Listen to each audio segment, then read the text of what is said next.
Hi guys, ako po si William Turan from ABA 777. Nandito ako ngayon sa Maple Tree Residences located at Barangay Mabulo, Nay, Cavite.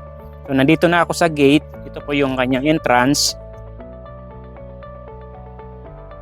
Kung napapansin nyo, sa model house pa lang ang linis. So ito po yung duplex 45.5.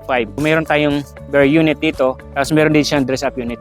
Una, ipapakita ko muna sa inyo yung ating bare type. Ang duplex 45.5 po ay meron po siyang lot area na 58.5 square meter at 45.5 square meter na floor area. Meron po siyang car garage.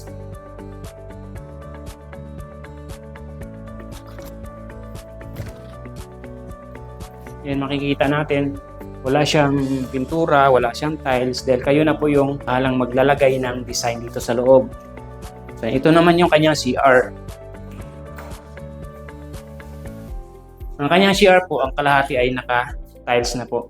Meron na siyang lavatory. Yung taas niya, kayo na rin po maglalagay kung gusto niyo pinturahan o lagyan ng mga design. Tapos, dito naman yung kanyang likod.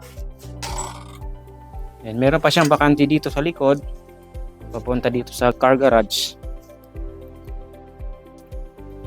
Tapos, ang kagandahan pa dito, tingnan nyo, kanyang beam, napakakapal. Buhos na rin po yung kanyang taas. Tapos ganito naman yung kanyang hagdan. Buhos ito sa baba, tapos kahoy.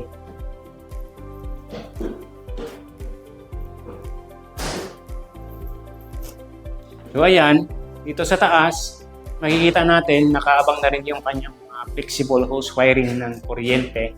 Papalagyan nyo na lang ng kisame para hindi siya mainit. Tapos kayo na rin po yung maglalagay ng pintura, ng design. Pwede nyo hatiin sa 2 kwarto. Tapos naka-ano na rin siya, naka-grills na. Itong Maple Tree Residences po ay meron siyang 16.46 hectares. Tapos meron siyang 1,395 units.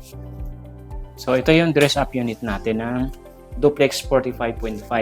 Yan, dito nilagay yung kanyang living room, yung sofa. Dito nilagay ang TV sa ilalim ng hagdan. Ito yung kanyang toilet and bath. Nilagyan nila ng salamin dito. Dito yung lavatory. May bintana din siya sa CR, kaya kung gusto niya buksan, pwede rin buksan. Ito yung kitchen cabinet niya.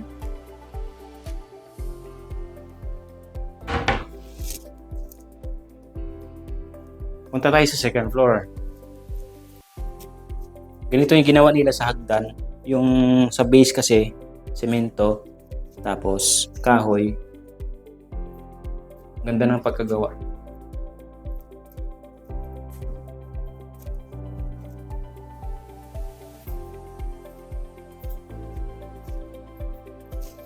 Yan, dito sa second floor, ginawa nilang 3 room. So, dito sa bandang harap, ito yung room niya. Nandito sa gilid nilagay yung wardrobe cabinet. Tapos dito naman sa second room, ganito siya. Pwede sa bata. So ayan, sa mga gustong kumuha ng bahay dito sa Barangay Mabulo, Nay, Cavite, meron po tayong duplex 45.5. So ito po ay gawa ng Cumberland Development Corp. So ang duplex 45.5 po ay meron po siyang lot area na 58.5 square meter at floor area na 45.5 square meter. So kung gusto niyo magpa-reserve dito, napakamura na lang po kasi half reservation po kami dito ngayon. From 15,000 ngayon po ay 7,500 na lang. Tapos bawas po sa TCP niya, total contract price ng 100,000. So saan ka pa? Kung gusto mo nang magkabahay ngayong taon, huwag mo na antayin na tumagal kasi next year tataas na naman po ang ating value ng bahay. So ngayon pa lang po, kung interesado po kayong kumuha ng bahay dito sa Nay, Cavite, sa Barangay Mabulo po, PM nyo lang po ako.